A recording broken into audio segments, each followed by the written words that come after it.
Doctor साहब आवाज़ उठाने तक की गल चलेगी ना कि अगे मैं पूछ लो, मैं गलत नहीं सवाल कर रहा कंवल बीबी नू।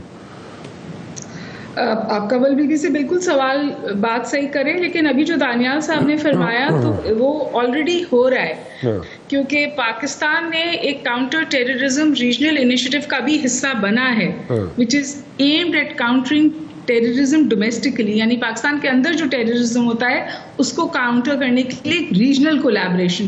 तो इस तरह का काम तो हो ही रहा है। दूसरा, मैं आपसे एक और गुजारिश करूं, अभी ये बात बहुत फारफेच लगती है, लेकिन इस ऑर्गेनाइजेशन का मेंबर रशिया भी है और अब ईरान भी है, और रशिया और ईरान के बीच में इस वक्त जो डिफेंस नेक्सस है वो बहुत स्ट्रेंथन हो रहा है। कहा जा रहा है ईरान ने रशिया को मिसाइल्स प्रोवाइड किए यूक्रेन में इस्तेमाल करने के लिए, और अब अगर अभी एस्केलेशन होती है बिटवीन ईरान एंड इजराइल तो ये नेक्सस और स्ट्रॉन्ग हो जाएगा। चाइना इस नेक्सस को सपोर्ट करता है, इसके खिलाफ नहीं है।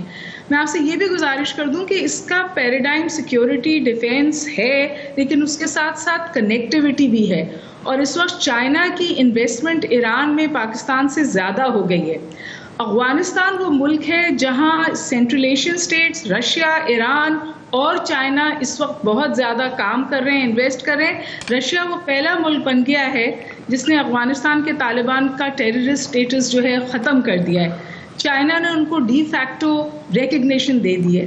तो अगर मिडल ईस्टर्न क्राइसिस एस्केलेट करता है, जिसके इशारे हमें मिल रहे हैं, अगर आपने आज की भी खबरें फॉलो की हैं, और दुनिया में सफ़बंदी होती है, तो उस सफ़बंदी में ये ऑर्गेनाइजेशन बहुत अहम किरदार अदा कर सकती है। आप कुछ ऐड करना चाह रही थी कमल जी? मैं डॉक्टर साहिबा की जो बातें हैं उसके बाद उनको थोड़ा एक क्रिटिकल एनालिसिस उस पर अपना दे दूं। जी प्लीज। आपको मैं डेट्स याद करा दूं, क्योंकि डेट्स में आई एम वेरी गुड। 26-27 फरवरी 2022, और उसके बाद उस वक्त के वज़ीर आज़म इमरान खान का रशिया का एक दौरा, जिसमें वो गंदम और ऑयल की इंपोर्ट पे बात करके आए, और वहाँ यूक्रेन का उनका मामला शुरू हुआ। The moment we came back, 8 मार्च को जो है वो रिजीम चेंज ऑपरेशन स्टार्ट होता है and vote of no confidence आता है। और क्योंकि I was part of this, ये मीडिया जो टॉक शोज होते हैं, मेरे साथ बहुत सारे लोग बैठते रहे जो पीडीएम की मौजूदा जमातों के उस वक्त तर्जुमान थे, और वो बार बार कहते रहे कि हमारा तो क्लियर कट जो हमारे अलायंस है विद यूएस है और हम उनके साथ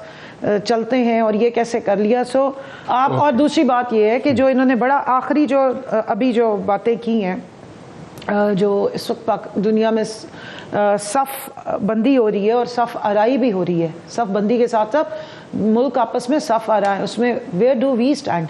देखिए, इस सारी सिचुएशन में इस रीजन की जो साउथ एशिया की जो पॉलिटिक्स है, उसमें प्रॉब्ली इंडिया ज़्यादा गेन करता है बिकॉज ऑफ उनकी independent foreign policy, and this was the statement of prime minister Imran Khan. और वो आज तक आप वो क्लिप चला दें, इनके तो जो अता तारड़ साहब हैं वो सवाल करते हैं कि एब्सोल्युटली नॉट क्यों कहा गया था, वो भी चला दीजिए बैकग्राउंड में।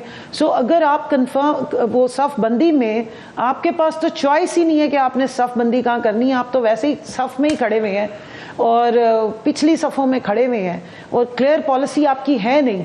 तो इस तरह की जब भी आप कोई भी कॉन्फ्रेंसेज होंगे, you can be a very good host as long as spending is मतलब कंसर्न, या आपने कोई ऑप्टिक्स दिखाने हैं, लेकिन इसमें से अनफॉर्चुनेटली हमारा गेन, हमारा कुछ नहीं हो सकता।